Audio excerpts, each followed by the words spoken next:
세상에 이런 사람을 믿고 어떻게 평생을 함께할 생각을 했던 것인지 제가 정말 세상 물정을 하나도 모르고 살아왔다는 게 체감이 되네요. 저는 서울에 살고 있는 60대 여성입니다. 살면서 참 산전수전 다 겪고 남편과 함께 의지하며 살아왔다고 생각을 했는데 사람이 한순간에 모든 과거를 잊어버리고 자기 멋에 취해서 살게 될 줄 상상도 하지 못했습니다. 그저 지난 과거를 기억하며 지금 현실에 감사하고 가정을 위해 헌신할 줄 알았는데 그것은 모두 제 착각이었더군요. 정말 한평생을 함께 살았던 그 사람이 이렇게까지 변해버릴 줄 정말 몰랐습니다.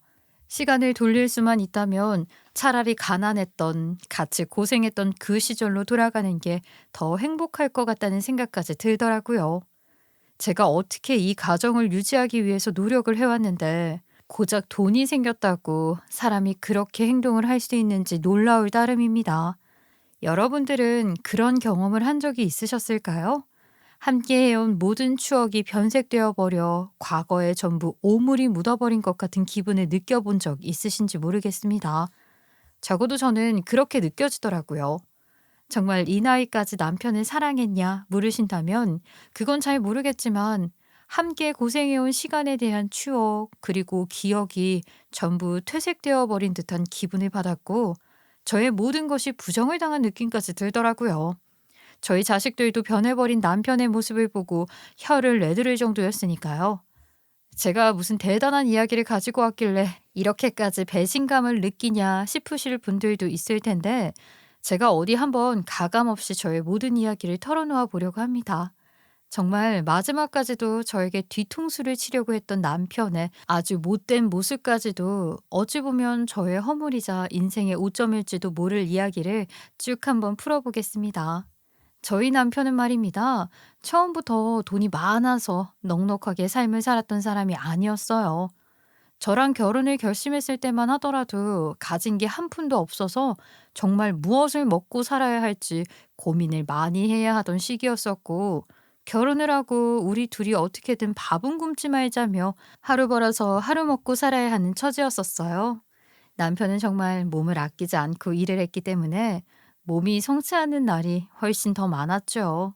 남들처럼 사무실에서 일을 했더라면 참 좋았을 테지만 학벌이 좋은 것도 아니고 가진 것 또한 없어서 막노동 일을 하면서 가정의 생계를 책임져야만 하는 사람이었습니다. 하루 일당을 떼어먹히진 않을까 남들보다 몇 배로 더 열심히 일을 했었죠. 그 당시에는 아파트들이 막 들어서던 80년대의 시기였습니다. 나름의 경제 부흥이 일어난다고 할 만큼 사람들이 바쁘게 노동력을 내세우며 일을 하던 격동의 시기이기도 했지요. 만약 지금 시대에 저희 부부가 그런 상황이었더라면 삶을 포기했을지도 모르겠지만 80년대 그 시기에는 노동력이 강점이던 시대였고 발빠르게 변화하는 서울의 모습 덕분에 막노동을 할 사람을 무척이나 필요로 하던 시기이기도 했습니다. 남편은 막노동을 하면서 열심히 눈도장, 발도장을 찍은 덕분에 어느 정도 건설사 관계자들과도 눈길을 트게 되었고, 노동 현장에서도 일을 잘하는 사람으로 꼽히게 되어 자리도 잘 잡게 되었죠. 건설 현장에서 일이 어떻게 굴러가는지에 대한 상황들을 하나둘 파악하기 시작했습니다. 그런 걸 보면 우리 남편이 아주 똑소리나게 눈치를 채고 굴러가는 상황에 대한 것들을 의식하게 머리를 굴려 자리를 잡은 것이지요. 사실 남편이랑 저랑은 연애 결혼을 한 것도 아니었고 선을 본 것은 더더욱 아니었어요. 가진 게 전혀 없는 그런 인간이 어떻게 중매 시장에 나올 수 있었겠어요? 저랑 남편은 마치 로미오와 줄리엣에 나오는 것처럼 한눈에 서로에게 반해버려서 결혼까지 약속을 하게 된 사이였지요. 지금 생각해보면 그게 어떻게 가능했는지는 모르겠지만 그 당시 청춘 남녀가 눈이 맞았으니 더 볼 것도 없다 하며 불도저처럼 결혼까지 밀어붙이게 되었습니다. 그런데 남편은 변변치 않은 놈이었지요. 직업도 딱히 없었으니까요. 그저 막노동의 잔뼈가 굵은 사람으로 하루 벌어 하루 먹고 사는 그런 인간이었습니다. 저희 부모님께서 당연히 딸을 시집 보내야 하는데 저희 남편이 마음에 찰 리가 없지 않겠습니까? 저희 부모님께서는 부자는 아니었지만 두 분 모두 공무원으로 일을 하면서 고정적인 월급을 받고 있으셨고 재테크라는 것에 눈이 밝아서 돈을 잘 모아두신 분들이셨어요. 그러니 남편을 데리고 인사를 왔을 때 대화 몇 마디 나누어 보시고는 마음에 들지 않는다며 결혼을 억수로 반대하셨지요. 하지만 사랑의 힘이라는 것은 아주 위대한 거 아니겠습니까? 저희 부부는 그 모든 반대에 맞서 싸우며 결국에는 결혼까지 하게 되었어요. 아이 뭐 제 결혼 스토리가 재미있는 것도 아니고 결국에는 제가 제게 넘어가게 된 것이나 마찬가지이니 이쯤에서 그만두겠습니다. 아무튼 남편은 하루 벌어 하루 먹고 살 돈을 벌어와서는 저에게 모조리 다 주었고요. 저는 그 일당에서 생활비를 조금 쓰고 푼돈을 모아가면서 가계 생활을 이끌어 나가고 있었어요. 정말 돈이라는 게 푼돈을 모아도 큰 돈이 되지 않고 여전히 푼돈에 멈춰 있더라고요. 티끌 모아 태산이라 하더니만 그것은 저희 부부에게는 해당되지 않는 이야기였던 것 같습니다. 그나마 하나 다행인 것은 불같은 신혼을 보냈으나 저희 부부에게 아이가 바로 생기지 않고 그나마 조금 여유가 되었을 때 생명들이 찾아왔다는 것이지요. 아무튼 그렇게 푼돈을 모아서 어떻게든 악착같이 살아나가며 남편과 저의 첫 보금자리나 마찬가지였던 지하 단칸방에서 벗어나기만을 기다리고 있었는데 남편이 저에게 사업을 하고 싶다는 이야기를 문득 꺼내더라고요.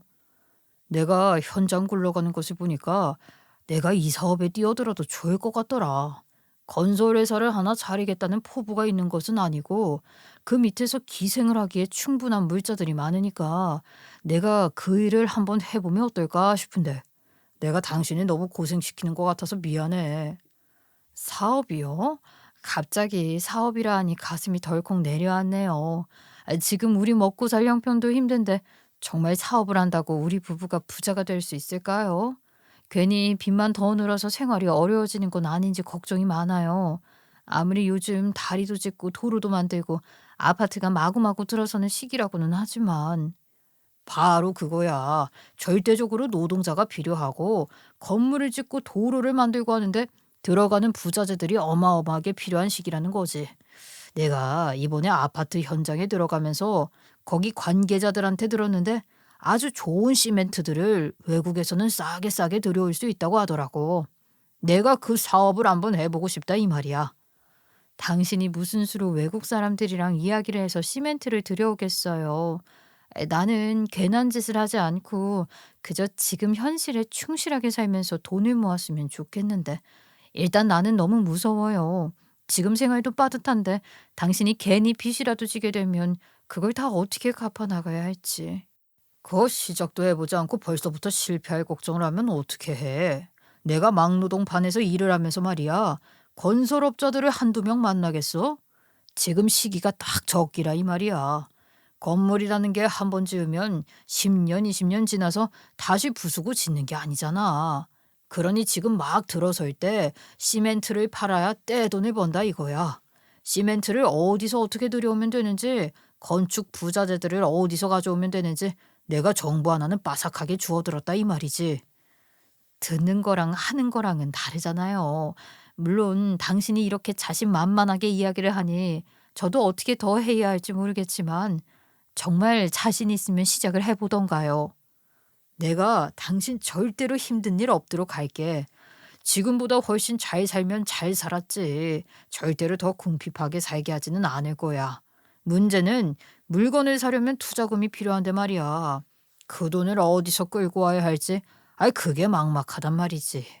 초기 투자 비용이라고 내가 돈을 들고 있어야 물건을 가지고 와서 다시 되팔기를 할 수 있을 거 아니야. 제가 당신이 벌어온 돈을 모으고 모은 게 있어요. 반자를 벗어나고 싶어서 모아두었던 돈인데 혹시 이 돈으로 투자금을 쓰면 충분할까요? 여기 이 통장 받아요. 생각보다 더 돈을 못 모았네. 이런 푼돈으로는 사업을 시작하기 어렵지. 아무래도 건설회사에 들어가야 할 물량이 어마어마할 텐데 착수대금을 받는다고 해도 말이야. 물건이 들어오는 시간이 필요하니까 조금 더 여유가 있어야 하는데 우리가 지금 집도 제대로 얻지 못한 실정에 그런 돈을 구하기 쉽지 않긴 하지. 당시에 월급이라는 게 20만 원에서 30만 원대였기 때문에 제가 아끼고 아껴서 모아두었던 푼돈 10만 원을 가지고는 사업이라는 것을 시작하기에는 어려운 수준이 아니라 아예 못할 수준이었어요. 그때 정말 예상치도 못하게 저희 부모님께서 도움을 주시기로 하신 겁니다. 제가 남편이랑 결혼을 한다고 했을 때 무지하게 반대를 하셨었는데 제가 남편이랑 반지하 단칸방에서도 어떻게든 악착같이 살아내는 모습이 마음에 드셨나 보더라고요. 남편이 성실하게 일을 한 점, 저를 굶긴 적이 단 한 번도 없다는 점에서 점수를 후하게 드셨어요. 거기다가 우리 남편은 사실 부모님이 계시지 않았었습니다. 그렇기 때문에 제가 시댁에 불려가거나 시댁일에 신경 써야 하는 일이 아예 없었고요. 남편이 어릴 적에 시부모님 두 분 다 사고로 돌아가셨기에 시집살이라는 것을 할 일이 없었지요. 제가 정말 그 힘든 환경 속에서도 고생을 할 일이 많이 없다 보니 부모님께서도 점차 마음을 열게 되셨지요. 우리 귀한 딸을 데리고 간 것이 괘씸하지만 말이야. 아이, 그래도 그동안 성실하게 일을 해왔다는 것은 누구보다 잘 알고 있네. 내가 자네의 성실함에 투자를 하도록 하지. 그러니 이 돈을 허투루 쓰지 말고 자네가 정말 해보고 싶다던 사업을 하게나. 그러면서 100만 원이라는 큰 돈을 투자해 주셨어요.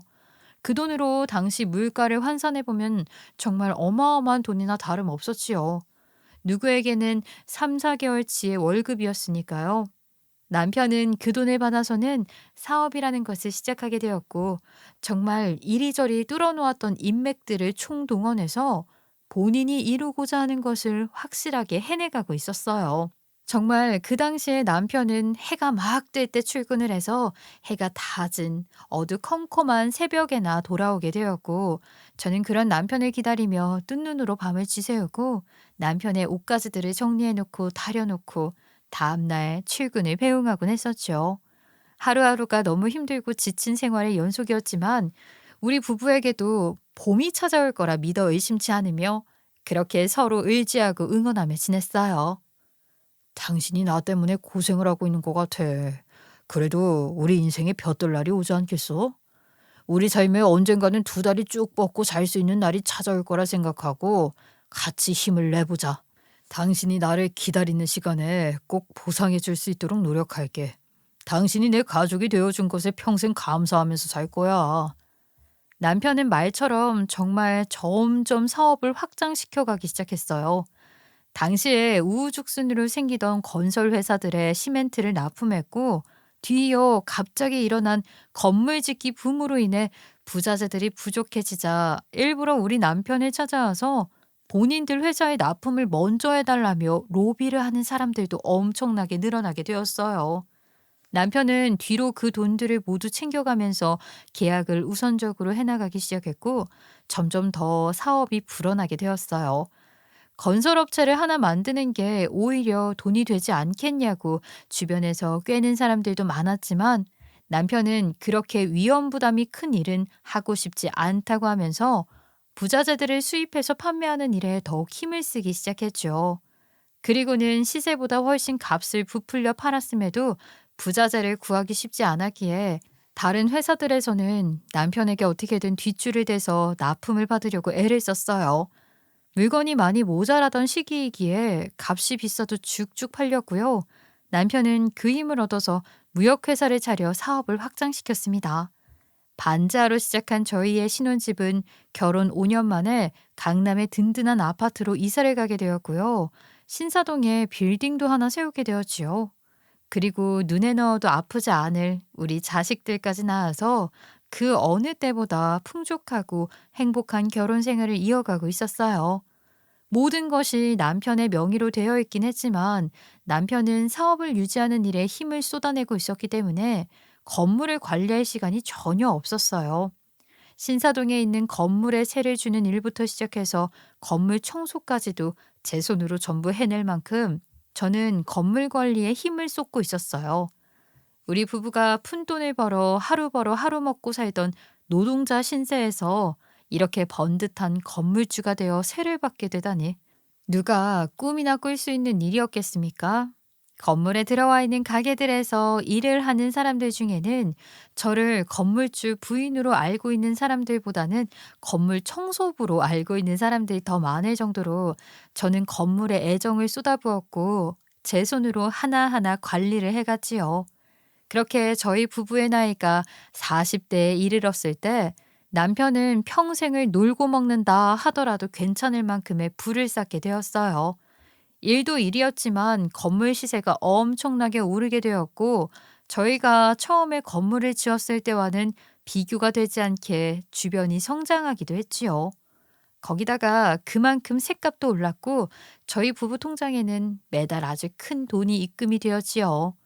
남편은 저에게 생활비를 아낌없이 주었고 저는 아이들이 조금 더 나은 환경에서 공부를 할 수 있길 바랐기 때문에 강남 엄마들 반열에 올라 아이들의 성적을 유지할 수 있는 고액과에도 시켜보고 학원들도 보내고 하면서 교육열에 열을 올리고 있었어요. 정말 저희 인생에 황금기가 따로 없구나 하는 생각이 들 정도로 부가 많이 쌓여 있었습니다. 저희 부부는 그때까지만 해도 서로의 노력에 박수를 보내며 고생했다. 정말로 참 값진 인생이다 하며 서로를 위로하고 보듬어주며 살았어요. 하지만 시간이 지나면 지날수록 사람이 현재의 부에 익숙해지게 되면서 변하기 시작했죠. 행복하게 여유 있게 살고 있다고 생각을 하며 과거를 잊지 말자 했음에도 남편은 돈이 생기니까 그때부터는 없이 살았던 지난 과거를 잊어버리고 마치 처음부터 강남에 살았던 사람처럼 태생이 사장님이었던 것처럼 행동을 하기 시작했습니다. 요즘 들어 자꾸 집에도 늦게 들어오고 무슨 일 있는 건 아니죠? 그래도 사업을 하니 그럴 법도 하긴 하지만 이제는 당신이 직접 발로 뛰며 일을 할 위치는 아니잖아요. 젊은 영업사원들에게 맡겨놓고 당신도 이제는 조금 내려놔요. 언제까지 당신이 모든 걸 도맡아서 하려고 그래요.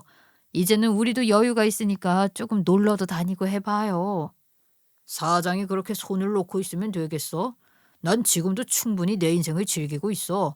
아이, 그리고 돈이라는 게 언제 사라질지 모르는 건데 우리가 무슨 여유가 있다고 그래. 신사동에 있는 건물이 큰 건물도 아니고 세가 몇 천만 원씩 꽂히는 것도 아니고 그 건물 시세라 해봐야 뭐 얼마나 된다고. 나는 내 인생 알아서 살 테니까 당신은 자식들 뒷바라지나 하면서 어떻게든 한 자리 할 수 있게 만들어 놓도록 해. 아, 판검사 이런 거 되면 얼마나 좋아. 무조건 법대 의대 보내야 하니까 과외 같은 거 더 팍팍 시키란 소리야.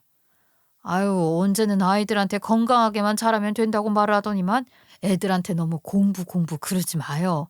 애들이라고 스트레스 안 받겠어요. 어련히 알아서 잘하고 있으니까 집에 돌아와서 잔소리할 생각하지 말고 애들한테 잘한다 말을 해줘요. 안 그래도 아빠 얼굴 보기 힘들다고 서운해하는 아이들인데 주말에도 시간 좀 내서 놀아주고요. 내가 밖에서 놀고 먹는 줄 알아? 아유, 얼마나 힘든데 애들이랑 놀아주라는 말을 하고 그래.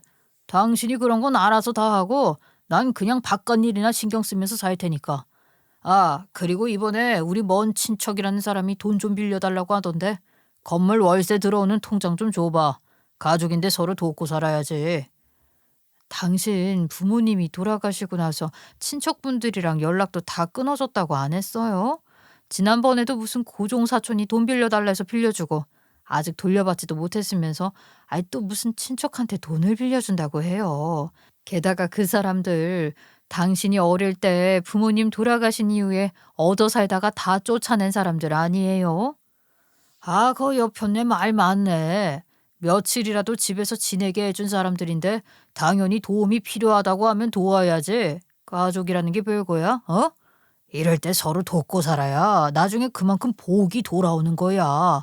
그리고 내가 번 돈으로 내 가족을 챙기겠다는데 당신이 왜 잔소리야? 내가 처가에 못하는 것도 아니고 돈 필요하다 하시면 그 은행보다 더 돈을 잘 빌려드리는데 우리 부모님은 급할 때 빌리시고 다 갚아주셨잖아요. 아, 거기다가 매번 반찬도 해주시고 애들도 봐주시고 얼마나 감사한 일인데 돈만 받아가고 연락도 끊어버린 당신 친척들이랑 비교를 하고 그래요? 아예 다른 문제죠. 자꾸 당신이 돈을 빌려준다고 하니까 일부러 친척들이 한 푼이라도 얻어가 보려고 연락하는 건 아니고요.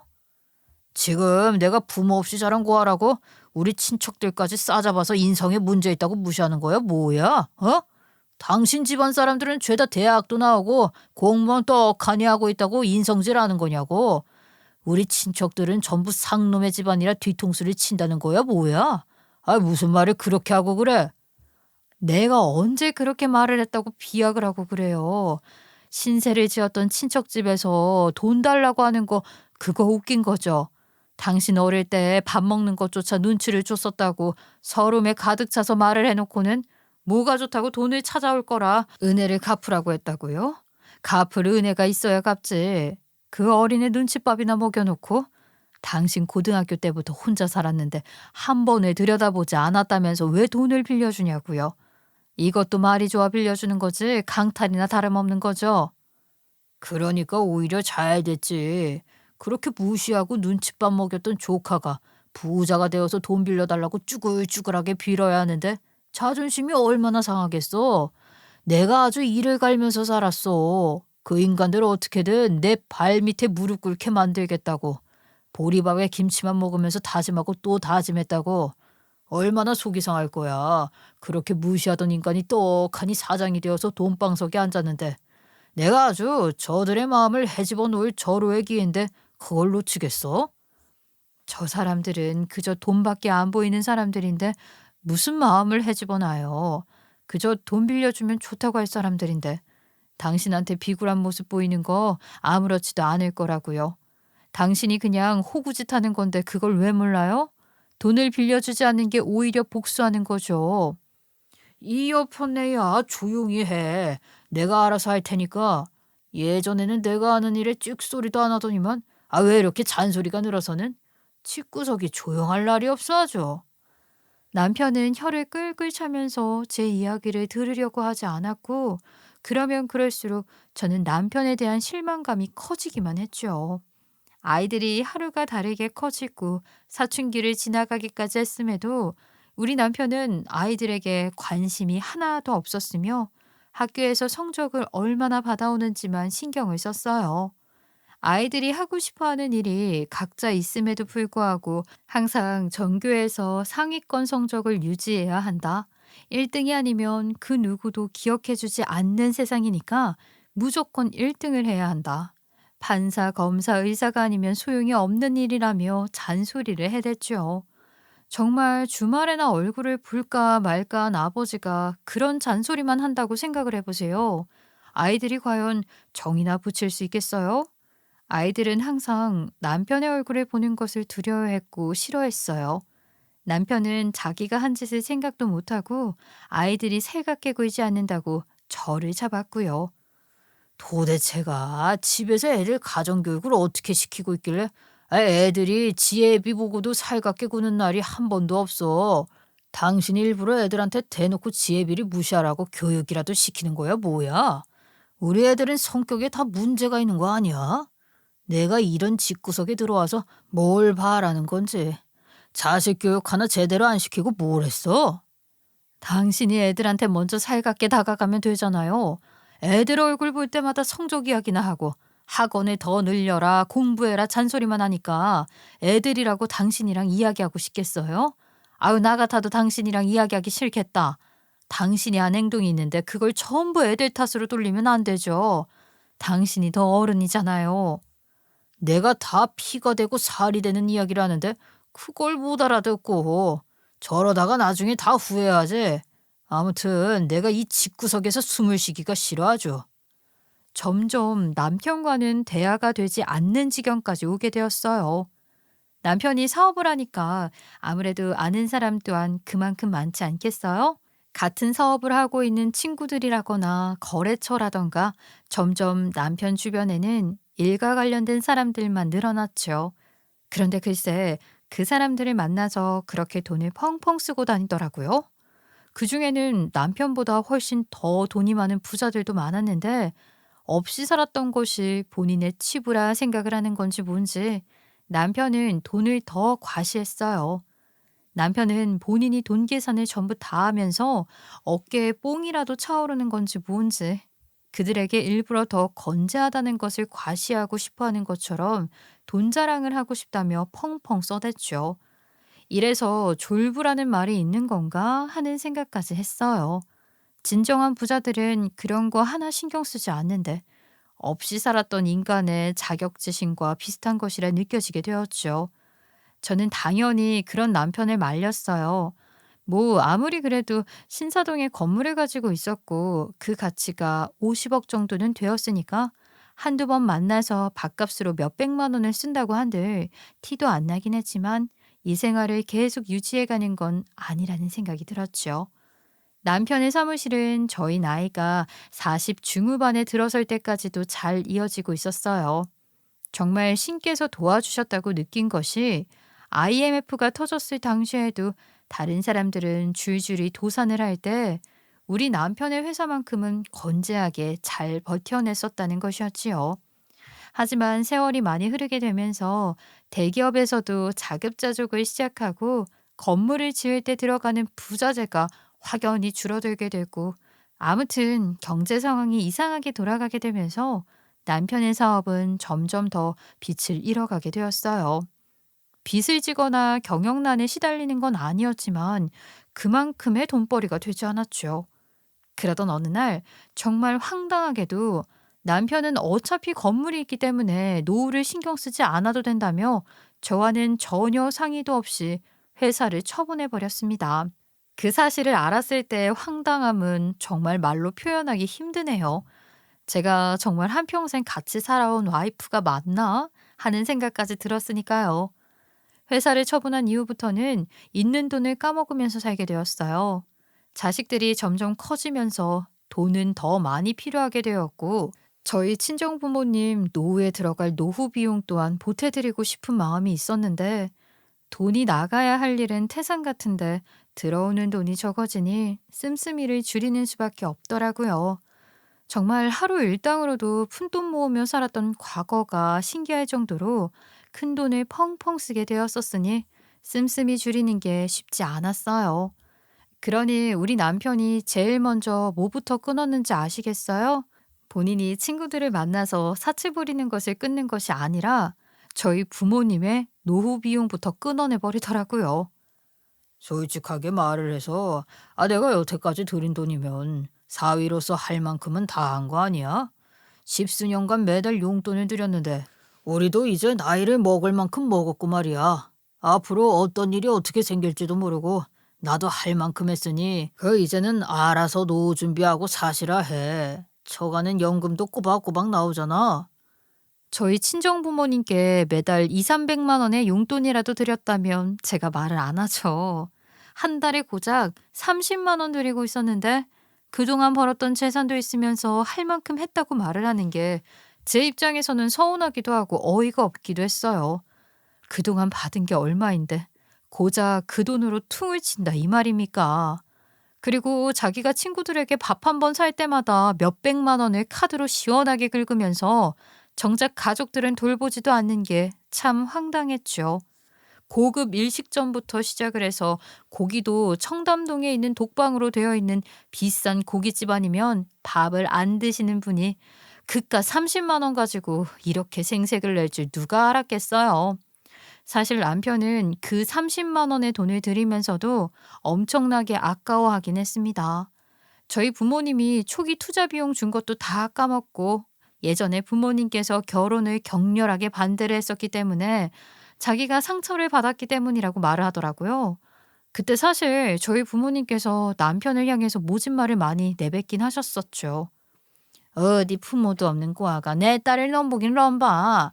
내가 너 같은 놈한테 내 딸을 시집 보내려고 이렇게 곱게 키운 줄 알아? 직업도 없이 막노동이나 뛰면서 어떻게 자식 낳아 키우고 하려고 결혼을 하겠다고 그래. 너 같은 놈은 그냥 혼자 사는 게 답이야. 하지만 저희 부모님 입장에서는 그런 말을 충분히 할 수 있다고 생각을 했어요. 이렇게 잘 살게 된 것도 사실은 친정 부모님이 사업자금 대줘서 그런 건데 은혜도 모르는 거라 생각했죠. 그런데 더 황당한 건 말이죠. 남편의 휴대폰을 보다가 알게 된 사실인데 남편이 글쎄 친구들이랑 취미 생활을 한답시고 골프를 치러 다닐 때 데리고 다니던 여자들이 있었다는 것을 알게 된 것이었어요. 저희 부부의 나이가 50대였는데 20, 30대 여자들을 데리고 다니면서 용돈도 주고 같이 골프를 치고 골프가 끝이 나면 같이 뒤풀이까지 가서 술을 먹고 했다는 것을 말입니다. 그 여자들이 죄다 뭐 하는 여자들이겠어요. 정말 소위 말하는 접대 같은 것을 하는 그런 여자들이었던 것입니다. 저한테는 생활비 주는 것도 아까워하고 늘 돈을 아껴야 한다고 잔소리를 하던 사람이 그런 여자들을 데리고 다니면서 생활비에 맘먹는 용돈까지 쥐어주고 놀아났다는 것에 깊은 배신감을 느끼게 되었죠. 저희 친정 부모님 용돈까지 끊어놓고서 그런 여자들에게 용돈 100만 원, 200만 원 쥐어줘가면서 같이 골프를 치고 놀러 다닐 수가 있는 겁니까? 저는 이것을 바람이라고 생각을 했어요. 당신, 내가 당신 휴대폰을 보다가 알게 된 사실인데 어떻게 그런 어린 여자들이랑 돈까지 줘가면서 같이 놀아날 수가 있어? 당신 이거 바람 피우는 거랑 다를 게 뭐냐고. 어떻게 나랑 우리 자식들을 두고 그런 파렴치한 짓을 할 수 있냐고.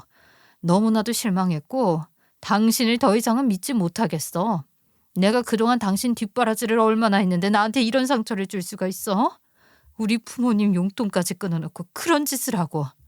이 여편 내가 남의 휴대폰까지 훔쳐본 게 잘못한 거란 생각은 못하고 막말을 하네. 내가 그 여자들이랑 뭘 했다고 사람을 이렇게 몰아붙이고 그래. 손을 잡았어. 뭐 다른 스킨십을 했어. 어쨌어. 그저 같이 골프 좀 치고 술 좀 마셨다고 이걸 바람이라고 말하는 거야? 어? 당신 을부증이라도 생긴 거야 뭐야? 내 휴대폰을 왜 보고 난리야? 자식들 보기에 창피하지도 않아? 우리 애들 나이랑 비슷한 여자들이랑 그런 짓을 한다는 게 부끄럽지도 않냐고? 다른 사람들에게 그런 여자들이랑 골프 치고 다니고 술 먹고 다닌다고 당당하게 말은 할 수 있어? 떳떳하지 못한 관계를 가지고 있으면서 나한테 의부증이라고? 정말 어이가 없어. 취미가 맞아서 친구하기로 한 건데 친구 사이에 나이가 무슨 상관이야? 외국에서는 할아버지 할머니한테도 이름 부르는 거 몰라서 그래? 당신은 아주 우물한 개구리야. 생각이 그렇게 편협해서 빠르게 발전해가는 세상에 어떻게 적응을 하려고 그래? 그런 불순한 생각을 하고 있는 당신이 더 창피하다. 나를 비롯해서 우리 친구들 모두 그저 같은 취미를 가지고 있는 거지. 당신이 생각하는 그런 불순한 관계가 아니야. 정말 하다하다 별 트집을 다 잡는데 당신이 무슨 생각을 하고 있는지 몰라도 이런 오해 아주 불편하다고. 저에게 아주 적반하장으로 난리를 치는데 저는 속이 상해서 눈물부터 나오더라고요. 믿었던 남편에 대한 배신감이 벅차올라서 어떻게 해야 좋을지 아예 감이 잡히지 않았어요. 자식들 보기에도 너무 부끄럽고 주변 사람들에겐 아예 말도 하지 못할 이야기였죠. 50대 후반인 남자가 20, 30대 여자들이랑 그렇게 놀아난다는 걸 창피해서 어디에 말을 하겠어요. 저는 속으로 꾹 참아야만 했고 그 이후에도 정신 못 차리고 나가 놀면서 돈을 쓰기 바쁜 남편을 보면서 저는 아무런 행동도 할 수가 없었어요. 그저 남편이 점점 줄여가는 생활비에 허덕이면서 지냈죠. 생활비는 반토막이 났는데 애들 공부를 제대로 시키지 않는다고 화를 내는 남편을 보면 정말로 우라통이 터져서 죽겠구나 싶더라고요. 하지만 남편이 그렇게 나온다고 해서 제가 제 할 일을 멈추면 안 되었기 때문에 저는 그 와중에도 건물 관리를 성실하게 했어요. 매번 청소를 하러 신사동에 방문을 하고 세입자들이랑도 잘 지내면서 지내고 있었는데 전 세계적으로 난리를 피우게 된 역병이 터지게 되어버렸죠. 길거리에 사람은 하나도 없고 상가 건물에 세입을 해 있던 사람들은 월세를 감당하지 못하는 수준까지 이르렀고 그나마 월세를 받아서 생활을 했던 저희 가족들에게는 빨간불이 터지게 되었지요. 길거리에 사람 하나 없는데 가게에 손님들이 들어오겠어요? 자영업자들이 전부 벌이가 없어지는 수준까지 가게 되었고 자연스럽게 장사들을 접게 되면서 건물에는 공실이 늘어나고 월세는 점점 더 줄어들게 되었죠. 아무래도 저희 부부가 건물을 가지고 있으니까 세금은 꼬박꼬박 나오는데 현금이 없으니까 세금을 내지 못하는 겁니다. 남편은 저에게 난리를 치더라고요. 도대체 그동안 내가 준 생활비가 얼마인데 세금 낼 돈 하나 여유가 없다는 거야. 모아둔 돈이 이것밖에 없다는 게 말이나 돼? 당신 나 몰래 처가에 돈 퍼주고 그랬던 거 아니야? 아, 그게 아니라면 이렇게까지 돈이 없을 수가 있는 거냐고. 내가 진짜 고양이에게 생선을 맡겼지. 여자가 집안에서 할 일이 뭐가 있다고 사치를 부려? 당신이 나한테 준 생활비가 얼마나 된다고 그런 소리를 해. 생활비도 쥐꼬리만큼 줘놓고서는 무슨 말을 그렇게 하냐고. 그동안 애들 교육비로 나간 돈이 얼만데? 당신이 무조건 사짜 직업 시켜야 한다고 애들이 하고 싶은 건 하나도 못하게 하고 한 달에 몇백씩 하는 고액가해를 시켰는데 사치를 부리긴 누가 부려.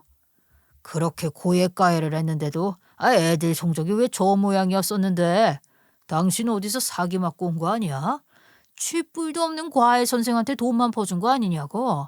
아니면 과외는 대충 시키고 어디 돈 빼돌려서 사치라도 부리고 다닌 거 아니야? 당신 옷장 안에 있는 옷들, 가방들 전부 명품인 거 아니냐고? 내가 백화점에 발길도 안 하는데 무슨 명품을 긁어모은다고 그래. 사치 부린 적 없어. 당신이 그동안 친구들한테 밥 산다고 술 산다고 돈 쓴 걸 생각해보고 말해요. 진정한 사치는 누가 부렸는데 나한테 그런 말을 해? 친척들한테 빌려준 돈이나 받아오던가. 그렇게 저한테 잔소리가 심하다 뭐다 난리를 치던 남편은 그 이후에도 정신을 못 차렸어요. 그렇게 돈이 없어서 세금 내기도 힘들다고 난리를 치던 남편은 돈 없다 하면서도 그 어린 여자애들이랑은 골프를 치러 잘만 돌아다니더군요. 저희 나이가 60을 간 넘긴 시점이 되었음에도 어디서 그런 힘이 나오는 건지 시즌만 되면 하루가 멀다 하고 밖에 나가는데 정말 더 이상은 남편에게 잔소리를 하고 붙잡을 힘이 없다 생각이 들었어요. 황당했죠. 정말 그 여자들이랑 골프만 치겠어요? 그 여자들이 운영한다는 술집에 가서 돈 아까운 줄 모르고 비싼 술에 몇백만 원어치나 먹고 돌아오는데 저도 이건 아니다 하는 생각이 들어서 결국에는 남편을 붙잡고 진지하게 이야기해야겠다 생각이 들었죠. 얘기? 무슨 얘기? 난 당신이랑 할 말 없어. 입만 열었다 하면 돈 좀 그만 써라. 우리 집에 돈 줘라 그 얘기밖에 더 해? 한 번뿐인 인생. 나도 이제는 내가 하고 싶은 것 좀 하고 살자. 젊었을 때 그렇게 고생해서 가족들 배에 기름칠하게 해줬으면 나는 내가 할 일 다 한 거 아니야? 제발 잔소리 좀 그만하라고. 우리 아이들도 이제 다 커서 시집장가 갈 나이를 바라보고 있는데 언제까지 이럴 건데요. 우리 아이들 결혼시키려면 돈도 있어야 하고. 쥐들한테 쏟아부은 돈이 얼만데 결혼할 때도 돈을 달라고 그래? 그렇게 번듯하게 키워놓고 했으면 지들이 알아서 돈 모아서 결혼해야지. 못 도와준다고 그래? 자식들한테까지 그렇게 야박하게 구는데 저는 정말 제가 남편하고 살아왔던 시간이 너무나도 무색하게 느껴지더라고요. 아이들도 다 컸겠다. 제 도움의 손길이 필요한 나이도 아닌데 제가 왜 이 인간이랑 살면서 이렇게까지 속이 터지는 시간을 보내야 하는지 모르겠더라고요. 거기다가 저희 친정집에서 슬픈 소식을 전해주었는데 저희 친정엄마가 노안으로 인해서 병세가 깊어졌다는 것이었어요. 남편의 눈치를 보면서 병원비 조금씩 보태드리고 병간호하러 다니면서도 눈치를 보고 정말 속이 말이 아니었죠. 친정엄마는 그동안 힘드셨던 건지 병세가 깊어지고 얼마 되지 않아 결국은 세상을 등지게 되셨어요. 자식들도 전부 헐레벌떡 장례식장으로 달려와서 장례식장을 지키며 손님들을 맞이하고 있었는데 남편 놈은 글쎄 전날 골프를 치고 술을 처먹고 들어와서는 피곤하다고 장례식 첫날 나타나지도 않았고요. 둘째 날에 겨우 눈곱도 떼지 않고 와서는 하품만 쩍쩍 하고 있더라고요. 다른 사람도 아니고 저희 친정엄마 장례식장에서 이런 행동을 보이는 게 맞는지 친정아버지께 너무나도 죄송스럽고 창피했어요. 장례식이 끝이 나고 저는 벼르고 벼렀던 말을 남편에게 뱉었어요. 당신이랑은 더 이상 이렇게 못 살겠어. 당신이 당신 삶을 찾아가야겠다고 가족들에게는 신경 하나 쓰지 않고 밖으로 내도는 거 보면 얼마나 속이 터졌는지 몰라. 나도 이제는 내 삶을 찾아야 할 시간이라는 생각이 들어. 그러니까 우리 이제는 이혼합시다. 당신 얼굴 보면서 사는 게 너무나도 힘이 드네요. 뭐라고? 이혼? 참나, 무슨 이유로 이혼을 할 건데? 나는 당신이 내민 이혼 서류에 도장을 찍어줄 마음이 없는데? 이혼 못 해주겠다. 이혼하면 누구 좋으라고? 내 밥은 누가 차려줄 거며 내 빨래는 누가 해주고 내 집 청소는 누가 할 건데? 당신은 그저 당신 자리에서 내가 주는 생활비 아껴 쓰면 평생 살아. 내가 왜 그래야 하는데요? 내가 당신 집에 살고 있는 입주가정부야 뭐야? 당신이 그동안 어린애들 만나서 돈 쓰고 술 먹고 하는 거 다 바람 피운 증거로 인정이 될 텐데. 그래? 그럼 어디 한번 해보던가. 내가 잘 나가는 이혼 변호사 비싼 값 주고 여러 명이라도 앞세워서 절대로 이혼 못하게 만들 테니까. 아니, 이혼을 한다 한들 돈 한 푼 안 주고 이혼할 테니까 그런 줄 알아. 무조건 나도 바람 아니라는 증거 찾아오면 되지. 그게 뭐 어렵다고? 당신은 빈털터리로 쫓겨나게 될 거야. 어떻게 그렇게 오만하게 말을 할 수 있어? 당신이 그 여자들에게 돈을 주고 술을 먹었다는 것만 해도 아주 큰 죄가 될 텐데. 사는 게 불쌍해 보여서 용돈 좀 쥐어준 거 가지고 왜 그래? 내 딸 자식 같아서 그랬다. 그래, 당신이 그렇게 이혼을 하고 싶다고 하니까 어디 소송을 걸든 마음대로 해봐. 나는 말이야, 당신이 이긴다 하더라도 처음에 사업 시작한다 했을 때 처가에서 준 100만 원, 그거 하나만큼은 고마우니 위자료로 100만 원 줄게. 그 이후에 쌓은 돈들은 다 내가 이뤄낸 업적이고 성과고 실력이니까 당신한테는 절대 못 나눠준다 이 말이야. 그때의 가치의 100만 원이랑 지금 가치 100만 원이 같아? 당신 정말 어떻게 한평생을 살아온 와이프한테 그렇게 모질게 굴고 당신 마음대로 할 수가 있냐고. 내가 그동안 당신 뒷바라지하면서 참아온 수모가 얼만데 지금 나를 그렇게 하등 쓸모없는 인간 취급을 하다 못해 입주가정부 취급까지 하고 내 인생을 다 바쳤는데. 누가 바치라고 그랬어? 당신도 결국 내 돈 보고 바친 거잖아. 그래서 여태 돈 줬잖아. 생활비 두둑하게 줬잖아. 그리고 그때 100만 원이나 지금 100만 원이나 돈이 100만 원인 건 같지? 당신 나한테서 돈 한 푼도 뽑아갈 수 있을 것 같았지? 그 생각 일찌감치 접어. 이대로 이혼하겠다고 하면 말리진 않을게. 대신 아주 빈털터리로 돈 한 푼 안 주고 쫓아낼 거니까 그런 줄 알아. 이렇게 비싸고 좋은 강남 아파트에 살다가 돈 한 푼 없이 다시 반지하 단칸방으로 가게 되면 어떨 것 같아? 그런 꼴을 맞이하게 될 당신 모습이 궁금하기도 하네. 어떻게 그리 자신만만해서 말을 하는지. 당신은 당신이 지은 죄에 대한 죄책감도 없어? 자식들 보기에 부끄럽지도 않니? 내가 죄를 지은 게 없고 부끄러울 짓을 한 게 없는데 왜 그런 생각을 해야 하는데? 당신같이 늙어 빠진 할망구 나도 더 이상은 데리고 살기 싫어. 그래, 나도 오히려 이혼을 해준다고 하니 고맙기까지 안 해. 나도 이제 내 인생 신이 나게 눈치 안 보고 즐길 수 있을 테니 말이야. 말 나온 김에 지금 당장 짐 빼. 당장 처가에 가든 어쩌든 나가서 살라고. 내 집에서 나가라고. 그렇게 말을 하며 가방 하나를 제 발 앞에 던지는데 참 서럽더라고요. 더 이상은 이렇게 살 수 없다는 생각으로 아버지께서 혼자 지내시고 계시는 친정으로 어쩔 수 없이 발걸음을 돌렸습니다. 정말 이 나이에 대못을 박는 기분이라 친정에는 가고 싶지 않았지만 제가 막상 갈 곳이 없긴 하더라고요. 소식을 들은 자식들이 저를 찾아 친정집으로 왔더라고요. 어머니, 무조건 재산분할 하세요. 어머니께서 그동안 아버지랑 같이 살았던 시간도 있고 재산분할 신청하면 반은 받으실 수 있을 겁니다. 아버지께서 저렇게 아나무인으로 나오는데 어머니라고 손도 안 써보고 포기하면 안 되죠. 상속재산도 아니니 무조건 재산분할 가능합니다. 변호사 선임하세요. 저는 가진 게 없었으므로 동네에 있는 작은 변호사 사무실을 찾아갔는데 이 변호사님이 제 생명의 은인이나 다름없으신 분이랍니다.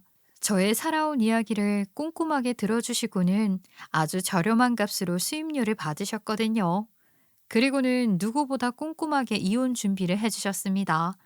제가 이혼을 할 때 남편에게 위자료 신청도 했고 재산 분할까지 요청을 했더니 마음 놓고 있던 남편 놈이 글쎄 강남에 아주 유명한 로펌에 찾아가서 무려 변호사도 3명이나 선임을 하고 단단히 준비를 했더군요.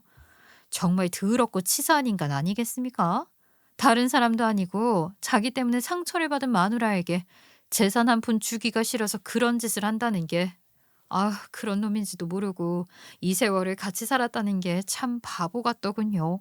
그런데 우리 변호사가 이러는 겁니다. 아무래도 남편분께서 재산을 타인의 명의로 돌려둔다든가 이혼 전에 처분을 하실 수도 있으니 일단 재산 가압류와 가처분 신청을 걸어두는 게 좋겠어요. 이렇게 해두면 마음대로 재산을 처분할 수 없기 때문에 전부 재산 분할 받을 수 있거든요. 신사동 건물에 지금 살고 있는 강남 아파트 고급 외제차도 2대나 있다고 했죠? 더 재산이 있을까요? 아마 신탁도 있을 거고요. 집에 금도 좀 모아둔 것 같았는데 그런 것도 다 가능할까요? 금고가 하나 있는데 그 금고 안에 달러랑 금이 들어있어요. 가압류는 금융재산에 가처분은 부동산에 걸 수 있다고 하는데 남편 차, 물건 전부 다 가능하다고 하더라고요. 남편이랑 살면서 제 명의로 가지고 있는 재산이 단 한 가지도 없다는 것이 또 한몫을 하긴 했습니다. 아무튼 3주라는 시간에 걸쳐서 재산 가압류, 가처분이 결정이 되고 남편은 당황한 듯 보였어요. 저는 법원 앞에 서서 당당하게 변호사를 통해 제가 할 말을 다 뱉어냈죠. 그 수십 년의 세월에 걸쳐 쌓아온 울분이 한두 가지였겠습니까? 남편이 그동안 다른 사람들만 챙기고 가정을 돌보지 않은 것, 상의도 없이 돈을 빌려주고 회사를 처분한 것, 친정집에서 투자 비용을 대주었음에도 불구하고 남편은 친정에 갚지 않았다는 것, 남편은 자기 이름으로 모아둔 재산이 별로 없고 한 달에 나온 카드값이 2천만 원이 되었다는 것까지 전부 뱉어냈죠. 남편 측 변호사들은 처음 듣는 이야기들이 섞여 있는지 남편을 보면서 난감하다는 표정을 지었고 남편은 제가 이렇게까지 할 줄 몰랐다는 말을 하더라고요. 참나 돈까지 써가면서 변호사 선임해서 재판을 하는데 당연히 치부고 뭐고 할 거 없이 다 꺼내서 시시비비 가려야 하는 게 아닌지. 게다가 남편의 신사동 건물의 관리를 제가 하고 있었다는 점, 돈 한 푼 받지 않고 건물 청소까지 매일 했고 세입자들 또한 제가 건물 관리를 하고 있었다는 걸 너무나도 잘 알고 있었잖아요. 그리고 수십 년을 같이 살면서 집안일도 빠짐없이 제가 다 챙겼고 남편 뒷바라지에 자식들 뒷바라지한 거 함께 증식한 재산에 대한 기여도를 단단하게 인정받게 되었어요. 아무리 비싼 변호사를 쓴다고 하더라도 그 진실을 가릴 수는 없는 거 아니겠습니까?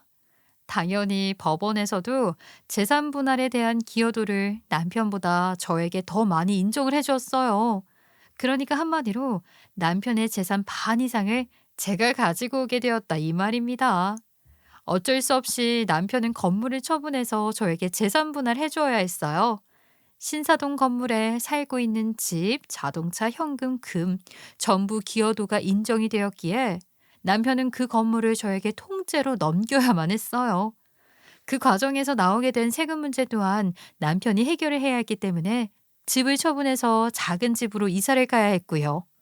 남편은 건물이 사라지니 수입이 전혀 없게 되어 집을 판 돈으로 노후까지 해결을 해야 했으니 돈을 펑펑 쓸 수 없게 되었어요.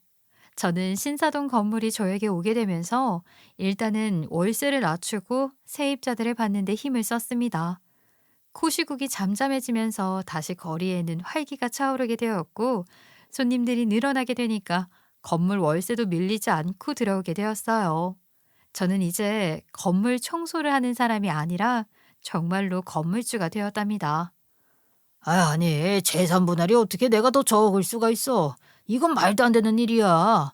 당신들 수임료도 어마어마하게 쳐받았으면서 일처리 이따위로 할 거야? 변호사를 3명이나 선임했는데 결과가 이렇게 나오는 게 말이나 되는 소리냐고. 나는 당신들한테 돈 못 줘. 일도 제대로 못 해놓고 무슨 수임료를 달라는 거야. 못 줘, 돈 없어. 남편은 재판장을 나오면서 그렇게 소리를 쳤는데 실제로 정말 수임료를 주지 않았나 보더라고요. 아들 말을 들어보니 남편이 돈을 주지 않아서 변호사들에게도 소송이 걸렸다고 하는데 정말 어이가 없어서 웃음이 나오더라고요. 강남 변호사들이니 수임료가 얼마나 많이 나왔겠어요. 그 돈 아까워서 못 주고 있다가 소송까지 걸리고 돈 내놓으라니까 어쩔 수 없이 가진 거 탈탈 털어서 수임료를 냈다고 하더라고요. 그러더니 아들한테 그랬대요. 내가 너 이만큼 키워놨으니까 취직했으면 부모를 부양할 의무가 있는 거야. 매달 월급 받은 거 반 이상 나한테 내놓고 효도하도록 해, 이 자식아. 여태까지 키워주신 은혜는 감사합니다만 제가 부양을 해도 저희 어머니를 부양하는 게 맞지 않을까요? 아버지께서 금전적인 보탬이 되어주신 건 있지 않겠습니다만 정신적으로 매일 밤낮 할 거 없이 뒷바라지 해주신 건 어머니시니까 어머니께 2배로 효도하겠습니다. 그 말을 하고는 집을 나왔다고 하더라고요. 자식들한테도 버림받을 수밖에 없지 않겠어요? 그동안 쌓은 추억이 있으면 얼마나 있겠어요. 매일 술 처먹고 싸돌아다니느라 자식들 한번 따뜻하게 안아준 적 없는 사람인데요. 우리 자식들이지 애비한테 무슨 감정이 있겠습니까? 타인보다 못한 사이지요. 처음에는 자존심 때문인지 뭔지 저에게 연락 한 통 없더니만 한 2년이 지나니까 돈도 떨어지고 외롭고 힘든지 저에게 연락이 오더군요. 친구들이라는 것들이고 친척들이라는 사람들이 내가 돈이 떨어지니까 만나주지도 않더라. 내가 돈에 눈이 멀어서 평생을 내 옆에 있어준 당신을 몰라봤던 것 같아.